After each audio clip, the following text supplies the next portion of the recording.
Hey traders, welcome to the Flow Show on Tuesday, Pow Day, or Pow Day 1, as it were. Morning guys, how you doing? Morning, everybody. How are you? Yeah, all good mate, all good mate. Good morning. Morning Kay. So still, you managed to get your car sorted then? Yes, the damage was limited, but still, decent chunk. But all Yeah, good, all good. good stuff. I know that was driving you a bit bonkers, so it's nice to get some Yeah, of those problems out of the way, isn't it? in a month and a half, man. Yeah, bonkers. Anyway, it's okay. We'd be pleased to know we're getting snow here today and tomorrow. Yeah, So we have 19 degrees. yeah, so I'll be snowed in. I won't be able to leave the house tomorrow, so I'll leave it anyway.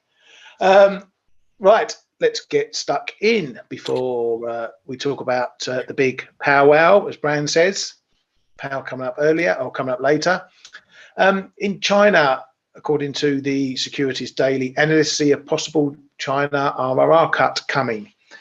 So despite the better data that we've been seeing there, and people really talking down this 5% growth target that China's put on, saying it's the lowest in decades. I don't know about that. There's countries who would give their right arm for 5% growth in this particular environment. It might be a fact that they'll struggle to even get there, but China data is China data. But this is a mainland China piece here saying that analysts still see an RRR cut coming, so maybe a little bit of a hint that they may still move on policy. This two-session thing that's been going on, there's been a few comments out. State media reporting that China will advance reform of branches of the PBOC, that's sort of the local branches. They're going to set up an enlarged financial regulator to absorb the current CBIRC, that's the China Banking and Insurance Regulatory Committee. That's the one who oversees a lot of financial aspects. So there's going to be a new enlarged financial regulator. Those guys, the CBIC, they are one of the ones who can pop up talking about the currency when it moves as well. So we'll have to see whether the rhetoric changes from whatever new board they govern, to see if they talk about FX as well and give us those little clues that we all like to look for. Job cuts are coming as well because they're going to cut central government department employees by 5%. Sounds a little, but likely a lot, given how many people work in Chinese government bureaucracy over there. Coming over to Japan, and there was some earnings data out overnight. We'll take a quick look at that. Wages, income was up 0.8%. That missed expectations of 1.8%, and that came in from a 4.1% previously. Real cash earnings was the sour number here. They came in at minus 4.1% versus minus 3.2 expected. That is earnings after you've taken away inflation, so a much higher drop in earnings, in real earnings, once you've accounted for inflation, which has obviously been running higher. That's going to play into the wage negotiations that we're going to be hearing about, have heard about coming up, because they will want pay getting into positive territory. Speaking of the Bank of Japan and what they will have to do with monetary policy, the lower house will vote on the new governor and deputies confirmation 9th of March. So that'll be coming later this week, just before the BOJ meeting. The RBA, they hiked rates as expected by 25 pips, taking the rate to 3.6%. A lot of the markets seeing this as a unhawkish hike. They expect further monetary tightening will be needed. A path to a soft landing remains narrow. They remain resolute in their determination to return inflation to target. The monthly CPI indicator suggests that inflation has peaked. They say growth has slowed, uncertainty around the timing and extent of a slowdown in household spending, and household consumption growth has slowed due to tighter financial conditions. But wages growth is continuing to pick up in response to tight labour market and higher inflation. So as I said, some people call this a dovish hike by the RBA, even though they have signalled that they will be looking to continue to hike. It's going to be more data dependent. Aussie Bank Westpac says that they still expect the RBA to hike in both April and May because inflation outlook is still too high, and that it's too early to pause in April. What do you make of the RBA guys? Can you call it a dovish hike? I never know when hikes can be dovish. Yeah, definition is in a way, it's a dovish hike because apart from saying that due to inflation they need to continue to hike, the rest was a lot of caution about what can go wrong and where weaknesses are, and that's where the market really pushed. Well, I mean, really, yes, Aussie is lower, and we are 1% lower than where it was over the RBA. So in that respect, it was Aussie has been sold pretty gradually. But yeah, I also think it was a dovish hike, like the ones we had a while ago from the Bank of England, right? And it's comparable. You hike because of inflation, but then you point out possible weaknesses. So in that respect, I think the move is pretty logic. Yeah, I have to agree. I think what everybody tries to do is to get into the mind of each central bank, because they move rates, but really what's more important is where they're going next. And I think the fact that the RBA pretty much pointed out all the possible bad scenarios, like you said very correctly, Kay. They talked about inflation being high, they need to address it, but then they said all these things about the dangers, and that just shows them which way they are tilted. So I think that is it makes sense that the Aussie has underperformed today. Because people were asking me before the event, what do you think? I was saying I think they're going to hike and really not give us anything new, and so this was a little bit of a surprise. So I agree, it was a dovish hike. They can happen, and that was one of them, I think. Yeah, definitely. And as you can see there from the Aussie dollar, it's actually had a bigger move this morning than it did over the RBA. We're testing a bit of a zone down here at the moment. I've had on my chart for quite a while. We've had this roughly 2-week period of consolidation, and only this morning are we now breaking down below that. This 50 fib could be pretty important.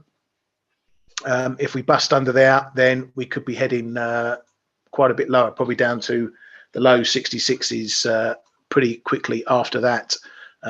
Got these series of prior lows down here around 30-40s, so keep an eye on those. But otherwise, the next big area is down really 65-80s, and then a big old zone again down around 65, low 65. So keep an eye on this move here at the moment.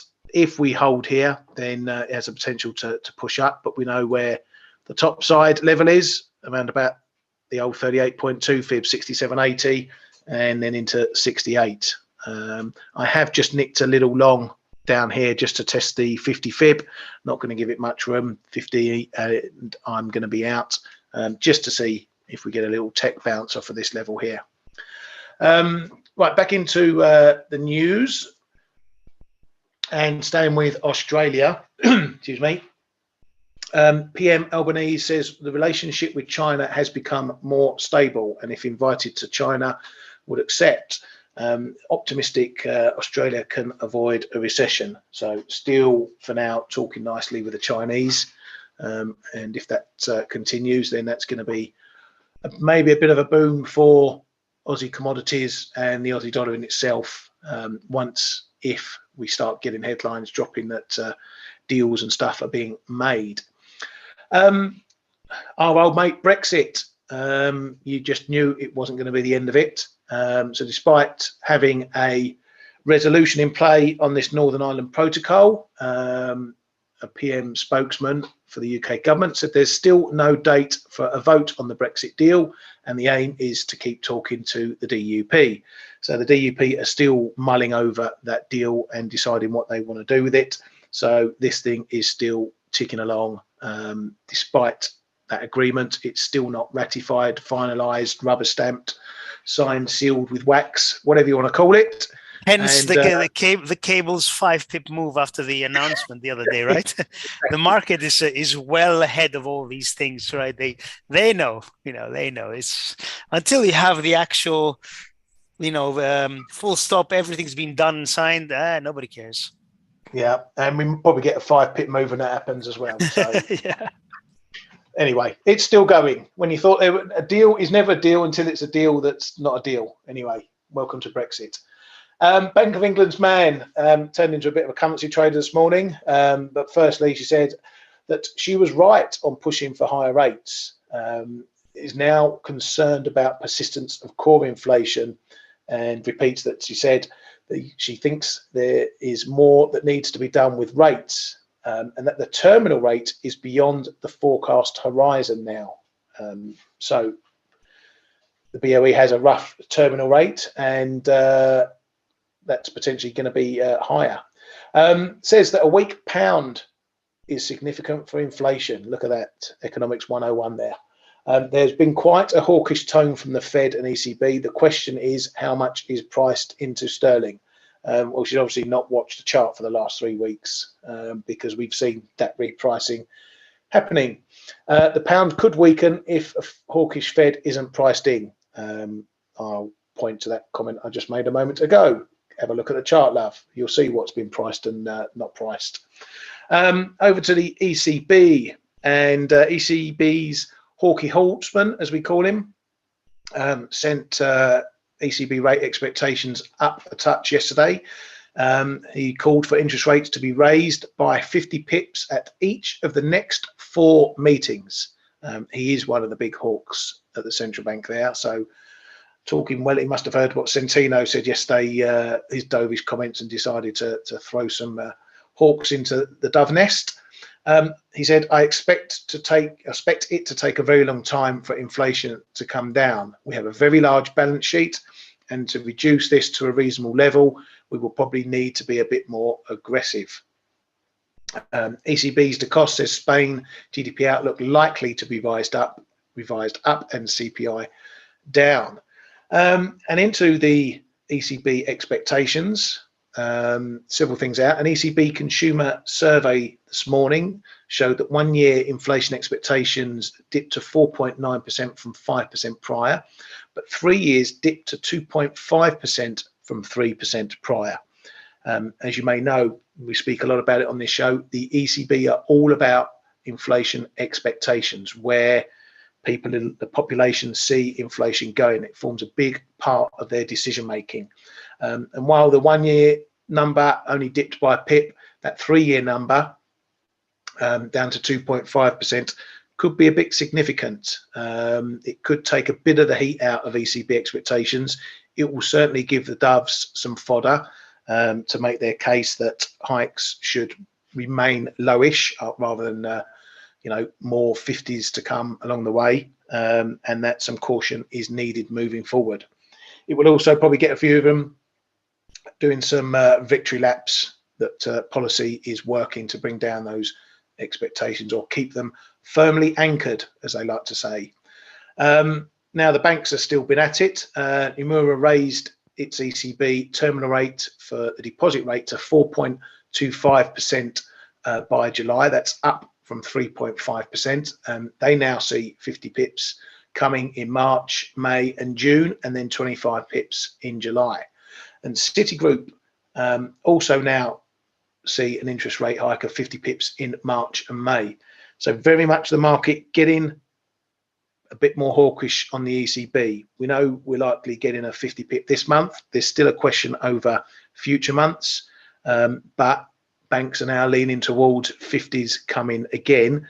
That's going to need to be confirmed by the ECB, or else we're going to get a little bit of repricing of the repricing, shall we say. What do you think, fellas? Holtzy was very hawkish, as he tends to be. Are we going to get 50s at the next 4 meetings? That's I think that's tough, but I think the next 2 are definitely done.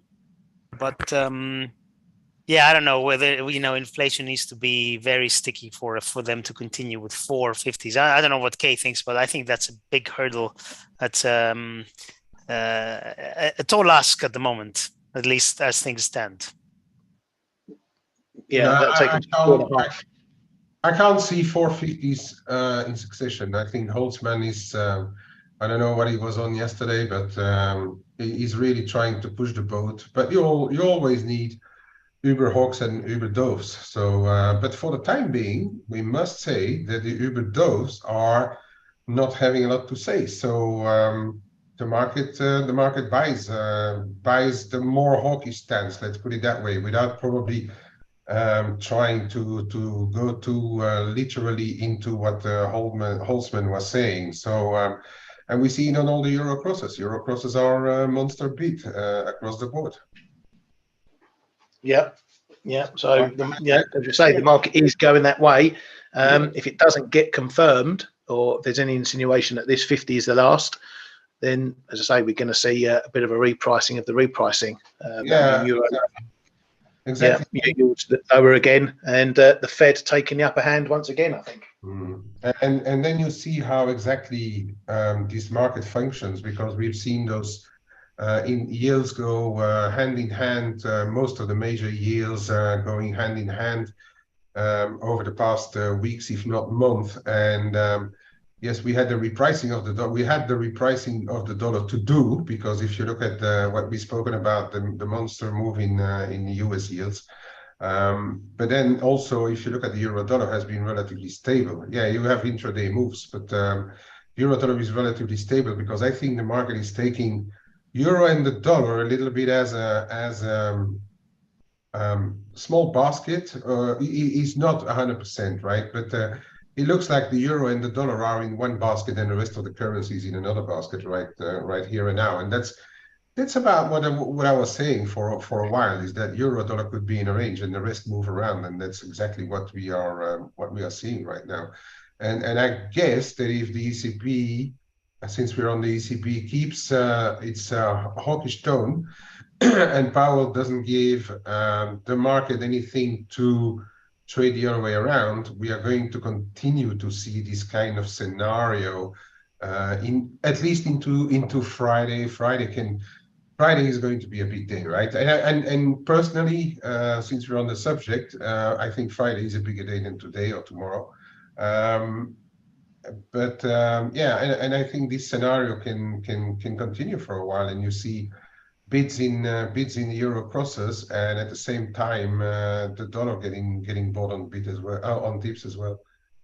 Yeah, and like I say, I mean, in pure simple terms, you've got the Fed now hiking at 25s, the ECB hiking at 50s, and they're not signaling any sort of pause. So there's a bit of catch up in monetary policy, and that's rightly reflected in what's happening in the euro dollar. It's not heavily slanted for the dollar or for the euro. Yeah. And you know what? I mean, Ryan, and you and I know, and Stelios as well, because Stelios has been in the market for a long time. But for those who haven't been in the market for a very long time, we have to know that Europe has always been considered as the old continent, where everything moves a lot slower than everywhere else, because it's a big block, and they have issues to keep their global monetary policy with more and more countries just in one line. And historically, you will have seen that US, for instance, economy is much more dynamic. So the interest rates move a lot more historically than what's going on in the Euroland, especially since the creation of the euro.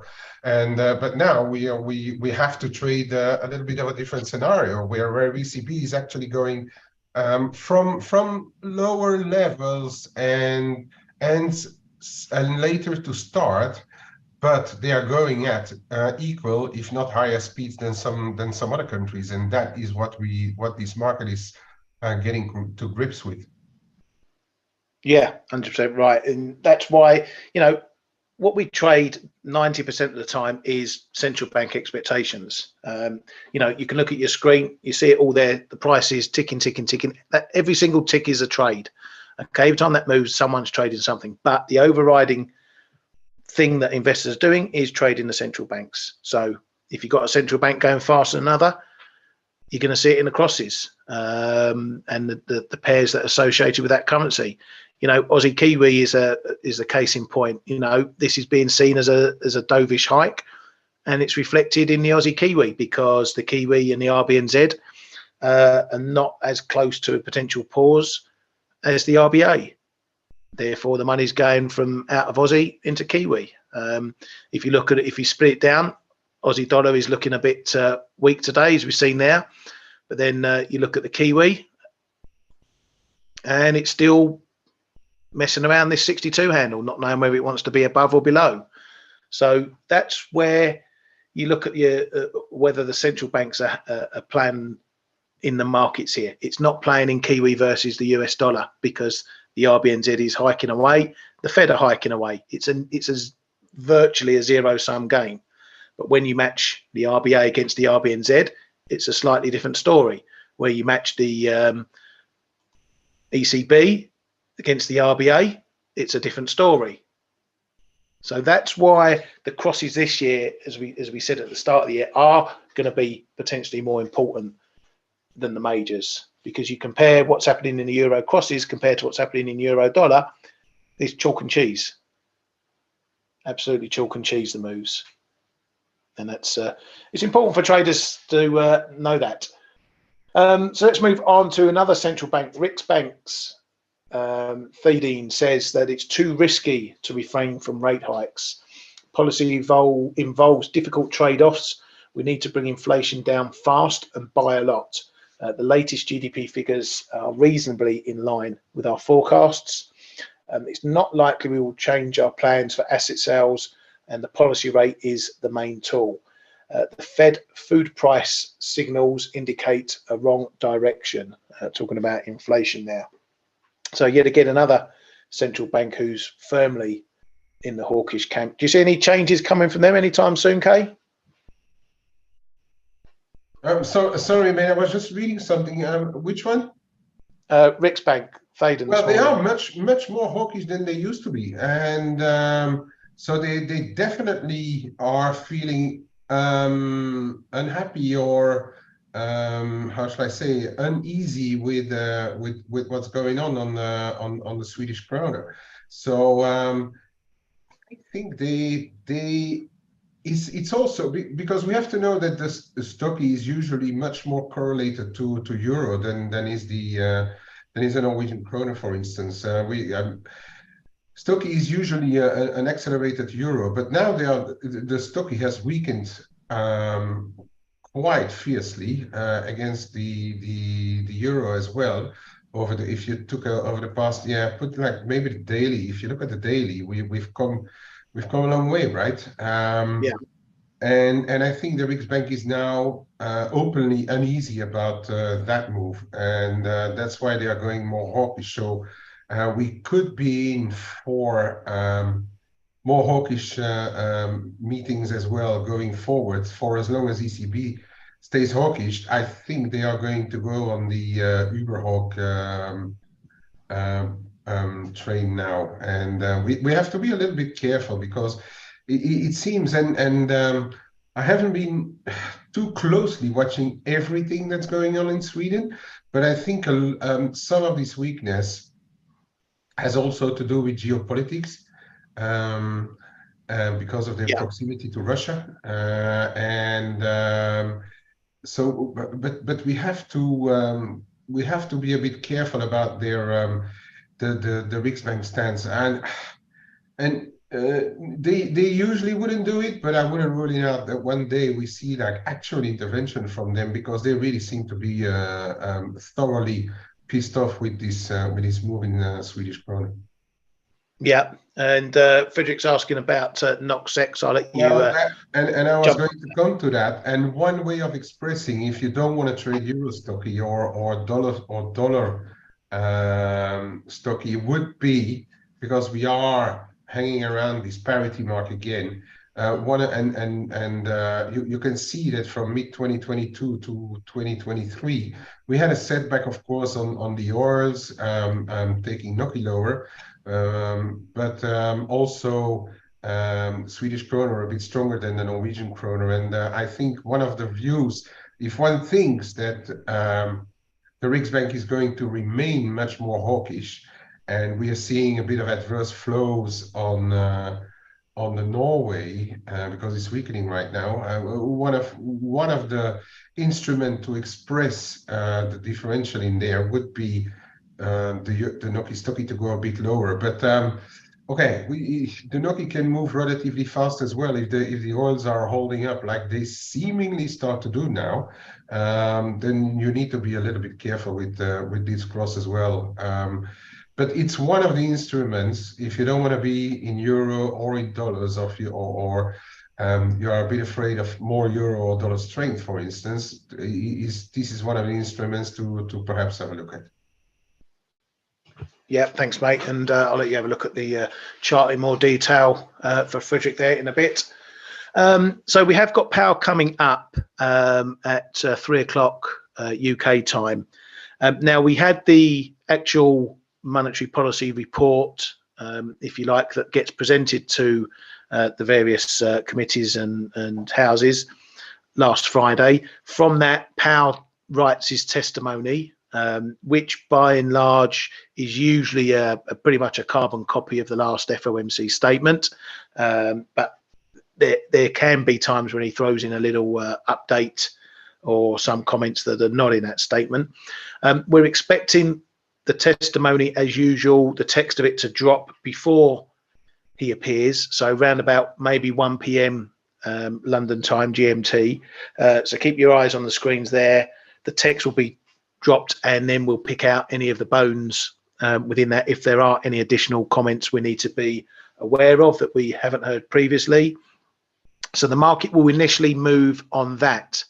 Then the rest, he'll sit down, he'll read his testimony, and then he'll get questioned by all the bods in these committees, and then there's obviously some headline risk from that. But the bulk of it will be what he says in the testimony. That will be the initial move, as I say. So keep your eyes peeled on the screens round about from maybe, I'd say any time from 12 to 1, maybe even a little bit later. But usually the testimony drops, and that's what moves the market initially from that.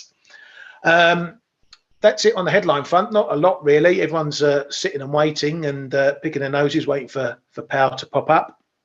You guys got any news that I've missed or you want to share? You do a splendid job every day, man. I have nothing. Thank you very much. Well, I'll tell you what, you do a splendid job as well. So do you want to pop the link in, because you just put a blog post of course. up this morning. Of course. Chuck that in there. Ali, you've shorted euro dollar. You're right. Yep. Yeah, there's one thing I read last night. Yep. And it's not so much a headline or an immediate market mover, but there's something interesting going on since the US, Europe, UK is all like pushing back against Chinese companies, is that China has chosen Switzerland to raise money overseas. There was an F.A.C.E article, and I found it just a very interesting read, because in a way it can explain why Swissy has been relatively strong as well. It's a little bit counterintuitive, by the way, but it does explain, because people, if you want to evade, or if you want to trade around sanctions also, and not to be seen, is that one of the ways, and if this China Swiss thing is true, and apparently there's quite a lot of Chinese companies trying to raise money in Switzerland, is that some accounts will put even more money in Switzerland if they want to get good returns on investments, because I suppose those bonds, those Chinese bonds, will come at higher interest rates than the other majors will. So, and I was thinking about that, and that could still be something that underpins actually Swiss franc through some correlation. But I'm starting to think that this could be like in relative terms, okay, a short-term gain for perhaps a longer-term pain if the rest of the countries now are starting to look at that and tell Switzerland to stop funding Chinese companies, right? So Yeah.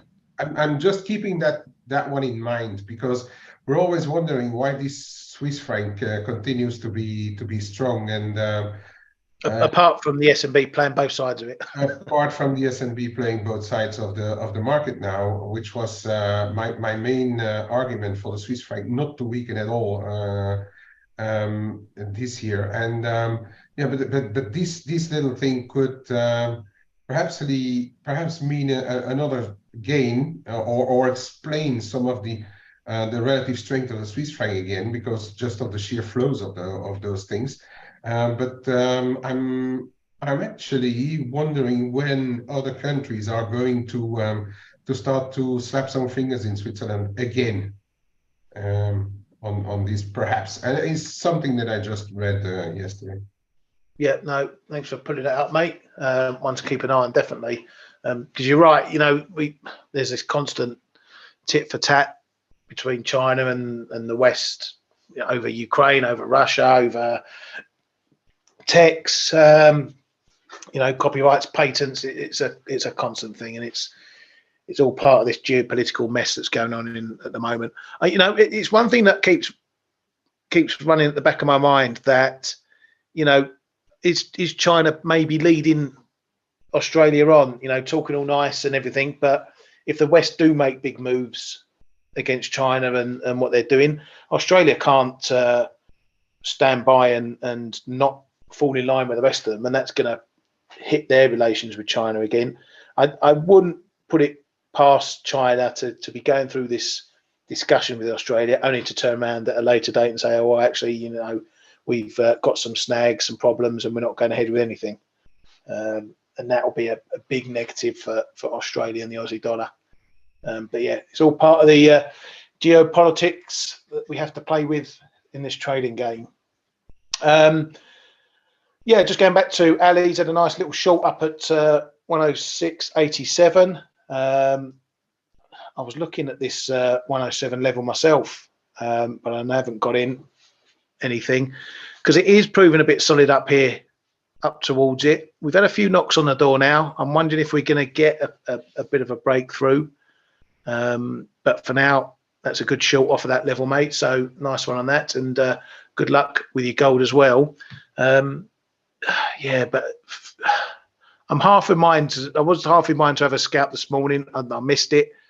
We have got power coming up, so obviously there's that event risk, and I don't want to get too much into trades ahead of that coming up. But it could be a case that we see a blow through if power isn't as hawkish as the market wants, and then maybe a quick reverse if the sellers come back steaming in again. Can you guys see this breaking significantly, even on Powell? I mean, he's going to have to really raise the bar, isn't he, to either side to get a move out of range? Yeah, that's right. You know,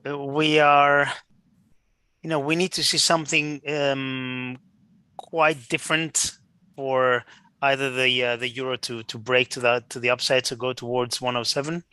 Which I don't think Powell is going to be saying anything dovish. I mean, there is really no reason for it. Of course he could, but I don't see any reason. And then on the flip side, can he be more hawkish than previously? Probably. I actually think the risk is if there is a change of tone, we probably get something more hawkish, because the main reason why we are in this environment, why they are still hiking, is inflation. And inflation hasn't ticked down. It is ticking down, but it's ticking down at a slow pace. So I think that's a risk. At the end of the day, I think the year-on-year CPI number is going to start dropping fast, but we're not there quite yet. And for today and tomorrow, I don't see why Powell should be anything else than he has been over the past weeks. So I think I agree with you. I think we need to see something materially different for the euro to really move out of this range. But I think the risk is for Powell to be more hawkish, let's say, and the euro to start breaking lower. That's what I think the risk is. But it's not the most likely event. I think he's going to kind of toe the line and not really give the market anything different. Yeah, I hope he does, because that gives volatility and we can trade it. But exactly. I don't see why yet. Exactly. So you have to, when you get these events, you have to look at what is the market expecting going in, because even if Powell doesn't say anything, if the market's got expectations that he was going to say something, that's a price move in itself. So we know the market is leaning more hawkish for the Fed. We know that because yields got up above 4%, dollar rallied, so on and so forth. So the market is, what they really want from Powell today is confirmation. Are they right to have those additional hawkish expectations? And if Powell doesn't say, yep, you're right, by way of his comments, then you're going to see a reversal. You're going to see yields, holding lower or coming a bit lower, and the dollar coming down again. So you could find that 107 breaks in euro dollar just because of that. But then the market will go back and say, right, well, he hasn't changed his tune, or he hasn't given us anything more hawkish than we were expecting. But the Fed are still in their policy. So you may get a quick spike through 107, and then it doesn't last, a bit like the bond yield above 4%, and boom, back down we come, and back in the range we go, because the rest of the market says, well, we are where we are, and that's what we were pricing beforehand. Conversely, it'll be more of a shock if he is hawkish. You'll probably get a bit of a confirmation move in the dollar, so dollar higher, euro dollar down in this case, but it will be what the market was half expecting anyway. So how much more will it price into that? So it's these things, it all has to be looked at as where is the sentiment going into it, because sometimes it doesn't matter whether Powell's hawkish or not. It's what the market was expecting him to do at the time, and that's what really brings the move, as opposed to what Powell actually signals from his speech. What do you make of it, Kay? We know your thoughts that you're not expecting huge fireworks from Powell. What would it take to give us it take him on the hawkish side, it take him saying that 50 is fully on the table because the market is expecting 25, but he's already pricing in what, 30, 31 or so. So they've gone some sort of a way towards the 50, but still hanging closer to 25s. So on the hawkish side, if he leaves the door wide open to 50, then I think the dollar will get a boost. For the rest, personally, I really think he's going to walk his usual fine line. He may come into the market or tell the markets in hidden terms a bit of a "I told you so" when they were trying to reprice yields lower or an earlier Fed pivot, because he has the support of the data that we have seen. But I don't think that he's going to come out all guns blazing either. So they went into data dependent territory right over the last meeting, and I said all central banks are now going into data dependency with various degree of hawkishness, but I think he's going to confirm the data dependency to me. What could happen on the dovish side is that he just confirms perhaps a 25 at the next meeting, but I really don't think he's going to go that far. That's not his habit at all. What can be dovish? Well, I don't really know. Unless he warns against that one-off January payroll, that could be something dovish. But for the rest, yeah, I mean, personally, my base case is that Friday is more important than today and tomorrow. But okay, I mean, he can, and as we know, the algos will dissect every letter of every word he says. Yeah. So we are going to see algo moves. He's the Fed chair after all. So we have to be prepared to see moves. But will they at the end of the day tell us something? I'm not sure. I'm really not sure. It's not my base case. Yeah, no worries, mate.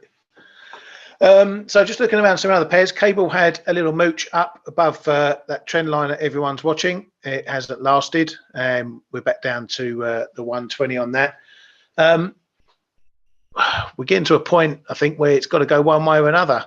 But we keep coming back down to this 120, and these, whatever happens at this trend line, the highs are getting lower and lower, which suggests that the path of least resistance may be down. Of course, we can get a move back down to the 119.20s, 30s, and find we found good support there just ahead of the 119. But you've got to say on the basis of this, the trend is for these highs coming in lower and lower, keeps the bearish pressure on. And we've got to get a move either way. But again, you know, Powell could give us a little bit of a fake break. If it's something a bit hawkish, he could send us down to these levels again, maybe even below. But will it last? If you see a move down there like that and it quickly reverses and get back above, that's usually a signal to you know, look for a fade, get into some longs and see if we get back up, you know, back towards this 120 level. But a good range to play there. It might be one I'll look at for Powell, because at 120, you know, 80 pips away from these lows may be a potential stretch point to look at for anything mildly hawkish from Powell. Aussie dollar already looked at, Kiwi as well. Euro sterling. So here's one that we talk about when you're talking central bank divergences. So the ECB obviously looking a bit more hawkish than the Bank of England. Personally, I thought this might be a little bit higher. I still think there's probably an element of the market who think that the BOE are going to have to keep doing more. Certainly I do. But I'm not prepared to swap this around and go short euro sterling on the back of my expectations for the BOE to keep hiking and having to go higher than the market expects. But what I want to do, if I get an ECB meeting coming up, if they are hawkish, if they do talk about more 50s past this meeting, we should be getting a move up to 89. Maybe we finally get a move to that 90, test the 90, maybe even through it. I think if we get up there, and depending on the message from the ECB, I may start to look at flipping the position around, getting out some more of the longs and looking to get in shorts. Certainly if we get up in the 92s, 93s, which looks a long way away right now, that'll be an ideal area to start scaling to shorts. But for now, I'm still looking for the ECB to run ahead of the Bank of England and maybe get this one up to that magic 90 level that we've all been waiting for so long, eh, Dale?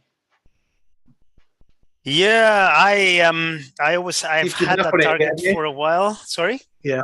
You've given up on it a bit, haven't you? Getting the 90? You seem to have. Well, you know, we might get there. I had this target for months, right? And we got to 89.6 or whatever it was. I just took that as a win and said, that's it. Yeah. So now I'm no longer bullish. I'm kind of neutral until we see further developments from both central banks. But it was a really good run, though, from 83s up to 90, almost 90. Yeah. Cheers, mate. So, yeah, run up there. And then if we get over 90s, then I'm going to be looking to change around the position, perhaps get out my longs once and for all. One other one, dollar CAD. Still waiting for this move to 137. I know this is going to be one of these ones where I've been waiting ages for a move up there for potential short. But I know if we get up there, it's going to bust straight through it. I'll be short, and then boom, it'll be 138 next. So I'm going to be looking at this one with a bit of caution. But again, it's another one that's going a bit sideways. We got the BOC obviously this week as well, so a bit of a pause coming in here. I'm going to expect a bit of a neutral tone from the Bank of Canada. We know they're on pause. We know they're waiting for rate hikes to work their magic. They're data dependent like everyone else. I don't see anything too hot coming from these. The only real question is if they, maybe start to look at the other side, a more dovish side, if inflation, keeps coming down further and further, will they need to start looking at cuts? And is the market going to start pricing cuts coming in further down the line? Because as we know from this market, if it's not hawkish, it's uber dovish. We were pricing Fed cuts into the end of this year a few weeks ago. Will that happen for expectations for the Bank of Canada? If that happens and you've got a Fed hiking, then again, this is a bit of a bank play, divergence play. Could see this mooching much higher and maybe even a run to the 140 level if the Fed is strong and hawkish and the Bank of Canada turns slightly dovish. So lots to look at from all these central banks. Alice just said, our mate Timmy leaked that the strong economy will lead to more rate hikes. Yeah, that goes hand in hand. A strong economy can lead to further rate hikes because a strong economy means a strong jobs market. It means strong wages. It means strong consumer spending. It falls into this soft no landing, but it depends how hot the economy gets. Usually rate hikes are to curb inflation, but also to take heat out of an economy as well if it's running too hot, because that brings inflation along behind it. So yeah, a strong economy will keep the Fed on the hike path, but they know they've done a lot already, and it's not all looking like a soft landing. There's still elements, maybe housing, so on and so forth, that will still be impacted from these hikes that we've had already. So it's not all going to be one-way traffic, but yeah, strong economy leads to rate hikes as the rule of thumb. But remember, we've come a long way already. What do you make of that, Kay? That comment from Ali? Kicking in a wide open door. Economics 101. I mean, Timmy Leaks has a lot less leaks than he had a year ago. Yeah, I mean, yeah, okay. Anyone who has been in the market for more than a month knows that, right? Yeah. His economic analysis leaves a lot to be desired. He may be a Fed whisperer, the new Fed whisperer, and has the ear of someone at the Fed. But yeah, his economic analysis, well, pretty much all of us can do it. Last one I'll look at, and then I'll hand it over to Kay or Stella if he wants to have a look at anything. Keeping an eye on dollar China. We found this area around the fibs, the old fibs, the 38.2s. A bit of a ceiling at the moment, up towards that 6.95. The 6.91 that I've been watching for a while is becoming a bit wishy-washy if we take it down to a bit closer. So it's still a bit of a pivot level. If we get above, we hold. If we get below, we hold. But it's a bit undecided here. But we're running into this level, which is a former level as well, going back. If we get above there, we could have a little run up to the 7. And I'm going to be keeping an eye on that for a potential short, just to play the range, maybe between the 7 and down to this big level, 678, or at least play it between there and the 691 if we ever move up there. But China's still a big focus with this 2-session thing going on, where they look to ease more. Could be a deciding factor here. Okay.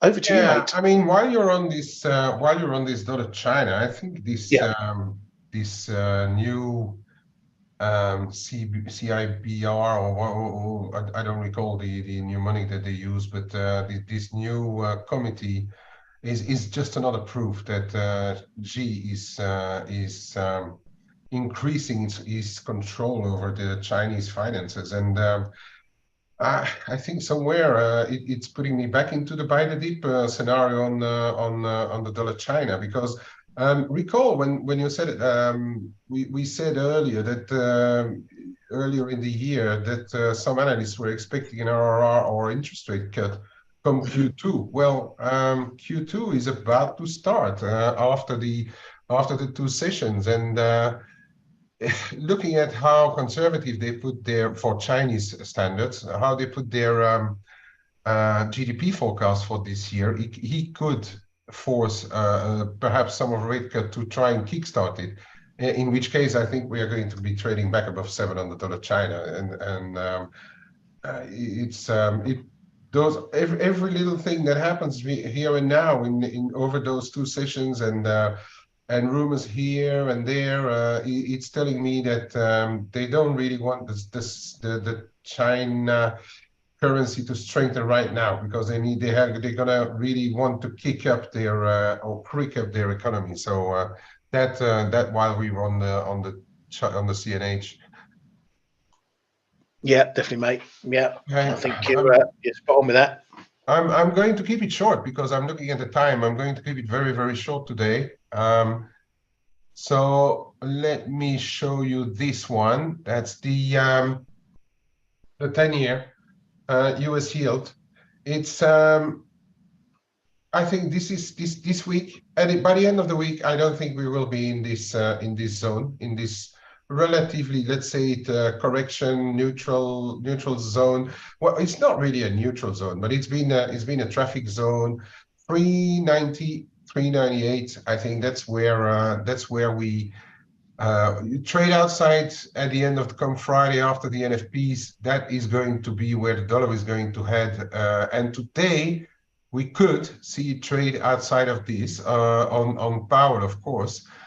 He has the power to take it outside of this range.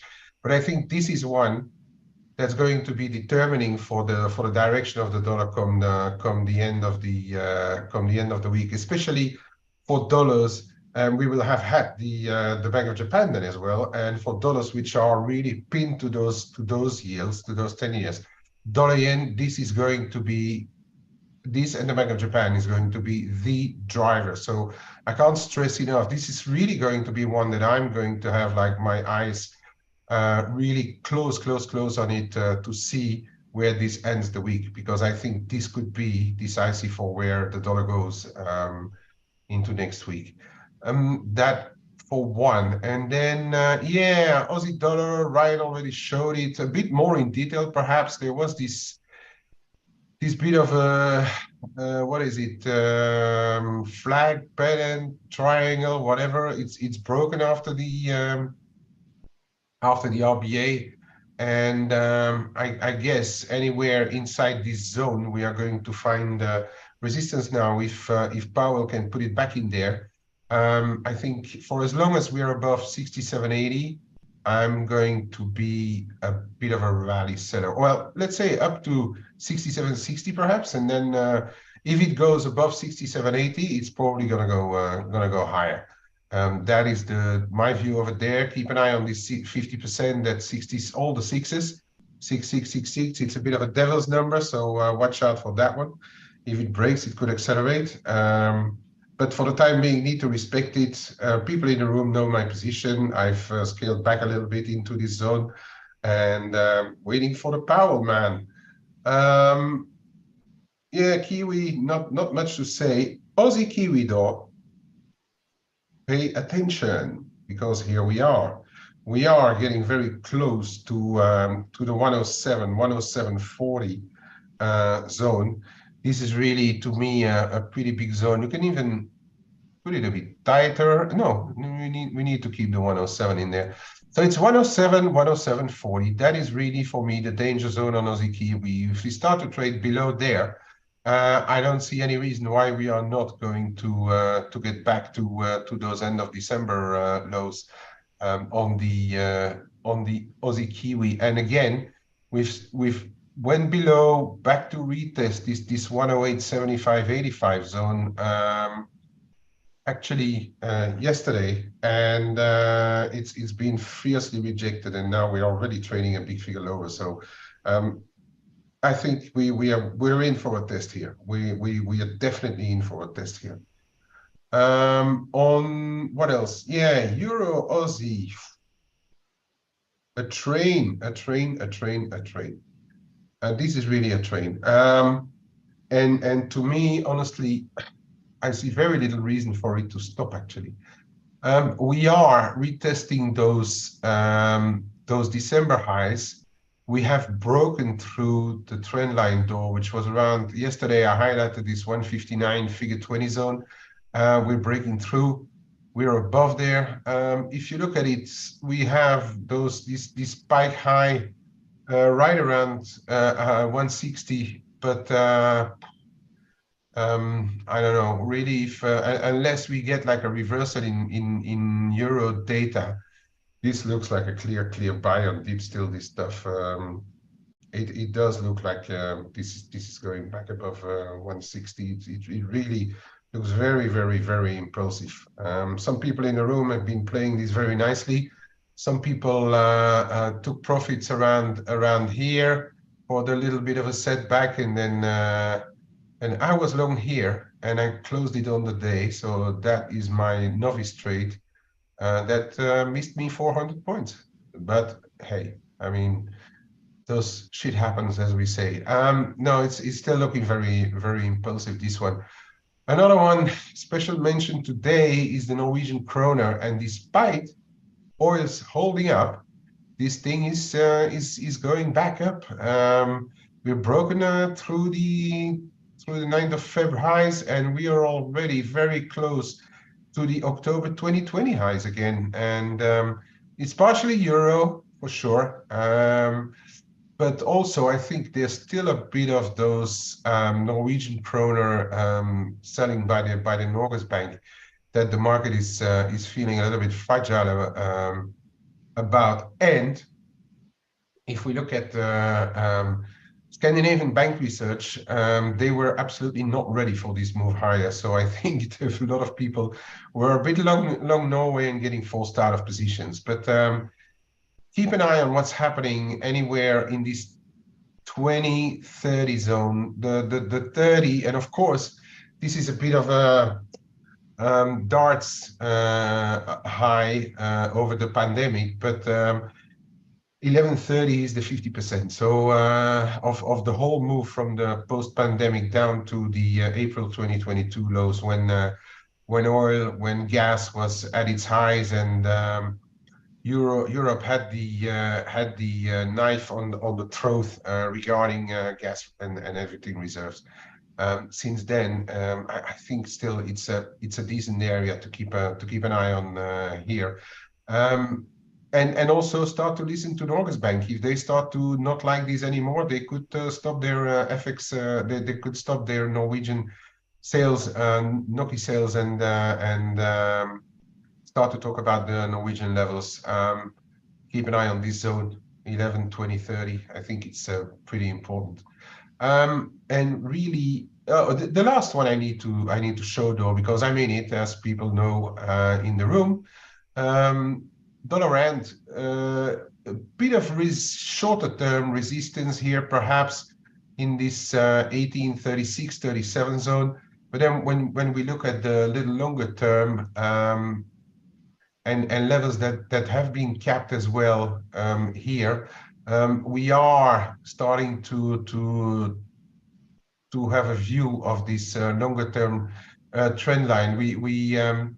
So that's from the high on the pandemic high as well. Then we had this high, and then we had the previous high, which just overshot a little bit, but then we failed again to come back to low 18s. It feels to me that we are in a retest scenario here. Also saw the rand data, even if they are very much back looking. It was Q4 2022 data, but they're undershooting. They have geopolitical problems. They have the blackout problems internally. They have political problems. Ramaphosa is trying to replace the ESCOM CEO, but I don't know if it's going to help that much. So I think we are in a bit of a, unless Powell says something really dovish on the dollar, I reckon we are going to find bids here now, again, in the low 18s, and for or straight away go and test 18.5 again on the dollar end. And that is it for me today. Thank you very much, mate. Always appreciated. Just want to show you folks a couple of things. Let me share my screen. Just for some of you may not be aware, we have the ForexAnalytix Traders Funding Program, where you can trade our money, or ForexAnalytix money. You won't trade my money. My money's my money. But you can trade the ForexAnalytix money if you pass an evaluation, which is really stacked in your favor, in traders' favors. A lot of these programs have time limits, expiry times you have to have passed by such a time, and that puts a lot of pressure on. We have lots of people in our chat room in this program and doing quite well at it. Obviously, not everyone can succeed at this because it does require a lot of strong discipline, which is needed. All you've got to do is pass the assessment. If you pass the assessment, then off you go, you're up and running. So you need to be very strict through the assessment, but we are making payouts to people, and lots of people in our room. So if you want to do that, check that out there. You can get an account up to $1 million. And your risk is really just the assessment fee. You know, if there's any black swan events or anything like that, when you have a full account and your account gets wiped for whatever reason, really your only loss is the evaluation fee. You're not liable for any losses on such things as black swan events or anything like that. So from a risk reward perspective, it's a pretty good trade if you're looking to scale up your trading. And also, if you're looking at joining us in the ForexAnalytix chat room, we're talking about Powell today, obviously, and what he might say and what he might do. Well, you'll hear it first in our chat room, and you'll hear what all our traders think about the moves and the sentiment and what his comments actually mean. They'll go in there first, which means you can potentially make a decision about trading as quick as anyone else, if not quicker than others in the market, because we are K-Man especially, and the other guys, they're shit hot in deciphering what the phrases and sayings mean. It's always better to be in a community. You can grab a 20% discount by using code FFL20. It's exclusive to me. Get you 20% off as long as you are subscribing. So check that out. Check those out if they're good for your trading. And apart from that, that is it for today, I think. Thanks to Stel, thanks to Kay for your valued input. Thank you, Ryan, and everybody. And I just wanted to add, you know, the amazing thing with the chat room, sometimes when I'm not around and I'm not around the screens and I see things moving, I'm like, what happened? I have no idea. I go to the chat room. I don't go to Twitter. I go to the chat room, and somebody always has something to say about the moves and what's happened. So it's a really great place. I mean, I find it very useful myself. Yeah, thanks, mate. That's what we're there to do. You know, keep traders informed. Monica, you've joined the assessment yesterday. Very good luck to you. As you know, you have free access to the chat room and the platform for a specific period of your assessment. So come and say hello if you haven't already. You know, there's also a specific room for the Traders Funding Program. So if you have any questions, you can ask away in there. Good luck to you, and good luck to the rest of you as well. Be safe over Powell, and we'll see what he says and go over it tomorrow. Thank you very much, everyone. See you tomorrow. Thanks, everybody. Thank you, Gavin, Chris, everybody, Monica. Thank you. Bye-bye. Cheers all.